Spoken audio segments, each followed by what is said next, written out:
jimat itu sama dengan ruqyah.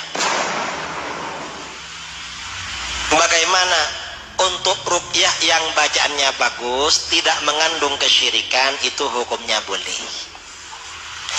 Ruqyah yang mengandung kesyirikan nggak boleh. Itu ruqyah.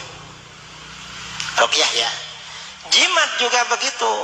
Kalau jimat itu isinya ayat Al-Quran, nama-nama yang diagungkan, atau nama-nama Ashabul Kahfi termasuk kitmin, itu gak apa-apa. Ya masalah kalau kitmirnya itu lebih besar, ya mungkin itu hanya seninya aja, ya dirubah aja. Dan jimat ini tidak mendatangkan manfaat dan tidak menolak madar. Semuanya adalah tabarruk. Artinya apa? Yang mendatangkan manfaat dan menolak madarat itu hanyalah Allah. Ini hanya sebab musabab aja sebenarnya. Nggak apa-apa seperti itu. Karena Ashabul Kahfi itu termasuk orang-orang saleh. Dan memang itu terbukti. Ada buktinya memang. Itu jimat. Jadi kata para ulama di dalam kitab-kitab hadis seperti kitab As-Sunanul Kubra karangan Imam Al-Baihaqi, atau di dalam kitab Ma'rifatus Sunan wal Athar, itu banyak kajian tentang jimat di situ. Itu ulama dulu lah, ulama ahli hadis. Kalau jimat Ashabul Kahfi itu gak apa-apa juga, dan itu banyak khasiatnya. Untuk kebakaran, untuk kepergian, untuk sakit demam, untuk menjaga harta, itu ada, tapi ada caranya. Saya pernah membuka kursus caranya bikin jimat, tapi cuma ngajar, saya bukan dukun. Assalamualaikum warahmatullahi wabarakatuh. Alhamdulillah, sholatu wassalamu ala rasulillah, amma ba'd. Kaum muslimin yang dirahmati Allah subhanahu wa ta'ala, salah satu sebab dibencinya dakwah tauhid adalah karena akidah kebanyakan kaum muslimin yang masih jauh dari kebenaran. Sebagai contoh yaitu apa yang disampaikan oleh Bapak Kiai Idrus Romli. Mustahil ketika seseorang memakai jimat, hatinya tidak bergantung kepada jimat tersebut. Meskipun di hatinya meyakini bahwasanya Allah subhanahu wa ta'ala yang mengabulkan segala hajat mereka, akan tetapi karena mereka meyakini jimat-jimat tersebut menjadi asbab, menjadi wasilah, menjadi perantara, sehingga hajat mereka lebih cepat diijabah dan dikabulkan, itulah yang menjadi permasalahan di dalam akidah mereka. Dan itu adalah kesyirikan. Meskipun tidak meyakini bahwasanya jimat tersebut yang memberikan manfaat dan menolak mudarat. Dan permasalahan tersebut dikatakan syirik karena menjadikan asbab sesuatu yang tidak dijadikan oleh Allah subhanahu wa ta'ala sebagai asbab. Dan itu adalah syirik kecil. Jimat adalah benda mati yang tidak bisa memberikan manfaat secara ilmiah dan tidak bisa menolak mudarat secara ilmiah. Dan jimat bukanlah asbab terpenuhinya hajat seseorang. Berbeda ketika sesuatu tersebut adalah dijadikan asbab dan secara ilmiah bisa memberikan manfaat dan menolak mudarat atas izin Allah subhanahu wa ta'ala.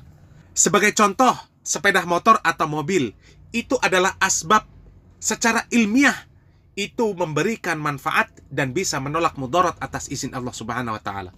Orang bisa pergi ke rumah sakit dengan cepat dengan mengendarai motor atau mobil, dan kemudian sang orang yang sakit itu bisa segera mendapatkan pertolongan. Maka mobil atau motor itu adalah asbab yang diperbolehkan, asbab yang secara ilmiah bisa memberikan manfaat, dan itu bukanlah kesyirikan. Atau memelihara anjing agar pencuri tidak masuk ke dalam rumah, itu lebih baik daripada menggantungkan jimat untuk menjaga rumah. Jadi mobil, anjing, itu secara ilmiah bisa memberikan manfaat. Akan tetapi jimat sama sekali tidak bisa memberikan manfaat. Jimat hanya digantung, hanya ditempel, tidak bisa memberikan pengaruh apapun. Tidak bisa memberikan pengaruh apapun kepada manusia. Tidak bisa memberikan manfaat ataupun menolak mudarat. Bahkan Rasulullah SAW bersabda di dalam sebuah hadis, "Man allaqa tamimatan faqad asrak." Barang siapa menggantungkan jimat, maka dia telah berbuat kesyirikan. Sehingga meyakini jimat sebagai asbab itu adalah syirik kecil. Akan tetapi ketika meyakini jimatlah yang memberikan manfaat dan menolak mudarat secara penuh, maka itu adalah syirik besar yang dapat mengeluarkan pelakunya dari agama Islam. Kaum muslimin yang dirahmati Allah Subhanahu wa taala, memang ada ulama yang berpendapat bolehnya menggunakan jimat dengan tulisan ayat-ayat Al-Qur'an. Akan tetapi itu adalah hasil ijtihad mereka. Sementara tidak ada riwayat para salafus soleh menggunakan ayat Al-Qur'an sebagai jimat. Dan pendapat para ulama yang terkuat dengan berbagai pertimbangan adalah tidak diperbolehkan menggunakan ayat Al-Qur'an sebagai jimat. Dan pendapat ini lebih sesuai dengan dalil-dalil sahih dan lebih menenangkan hati manusia. Dijelaskan di dalam kitab Al-Mawsu'ah Al-Kuwaitiyah tentang alasan tidak bolehnya jimat menggunakan ayat-ayat Al-Qur'an. Para ulama berhujjah atas pendapat mereka dengan alasan yang pertama adalah keumuman larangan di dalam hadis, yaitu larangan jimat. Dan tidak ada yang mengkhususkan memperbolehkan ayat Al-Qur'an untuk dijadikan jimat. Kemudian, pendapat tersebut adalah dalam rangka menutup jalan menuju ke arah kesyirikan. Karena perkara ini bisa mengantarkan manusia kepada apa yang telah disepakati keharamannya, yaitu jimat, bertawakal kepada selain Allah Subhanahu wa taala, maka itu adalah haram. Kemudian apabila digantungkan atau dipakai jimat tersebut, pasti yang memakai akan membawanya ikut masuk ketika di tempat-tempat yang kotor. Sementara jimat tersebut bertuliskan ayat-ayat Al-Qur'an. Seperti ke kamar mandi. Maka ke kamar mandi, masuk ke kamar mandi, ke toilet, itu tidak boleh membawa Al-Qur'an. Dan tidak boleh membawa lafaz Allah di dalam kamar mandi atau di dalam WC. Kemudian juga Syekh Abdul Aziz bin Baz menjelaskan bahwa telah ma'ruf para sahabat radhiyallahu anhum ajma'in dan para salafus soleh dahulunya tidak membolehkan perkara yang demikian. Tidak boleh menggunakan jimat.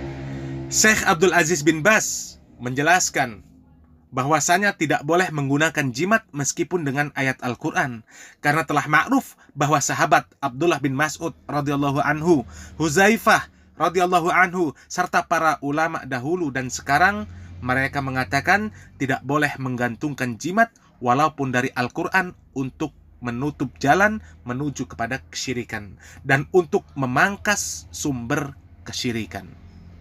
Semoga apa yang kami sampaikan bermanfaat. Barakallahu fikum. Wassalamualaikum warahmatullahi wabarakatuh.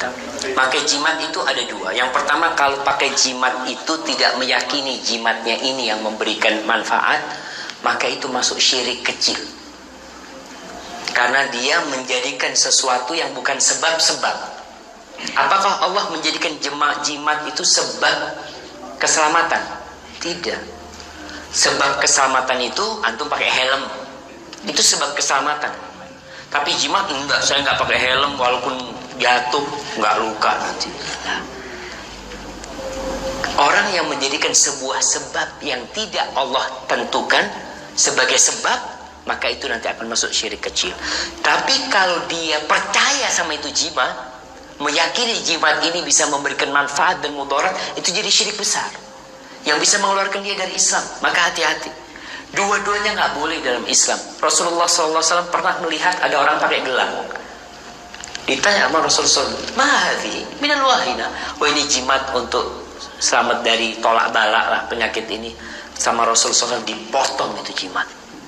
Ini tidak akan menambahkan kepadamu kecuali kelemahan. Orang kalau pakai jimat itu hatinya ada sama jimat. Kalau dia lupa bawa jimatnya, aduh, lupain gitu kan. Hatinya itu ada sama jimatnya. Maka dia bukan sama Allah hatinya. Ketika dia nggak bawa jimat, apa yang dia lakukan? Umpamanya, kita lewat gelap-gelap jalannya ya, kita nggak bawa jimat, apa yang kita lakukan? Ya Allah, selamatkan aku ya Allah. Tapi saya nyambi jimat, aman, udah jimat. Dia itu akan bergantung sama jimat. Maka hati-hati para jemaah, masalah jimat ini masalah yang berbahaya sekali untuk keimanan kita. Kita mengatakan la ilaha illallah, iyyaka na'bud wa iyyaka nasta'in, lalu kita masih percaya dengan yang seperti itu.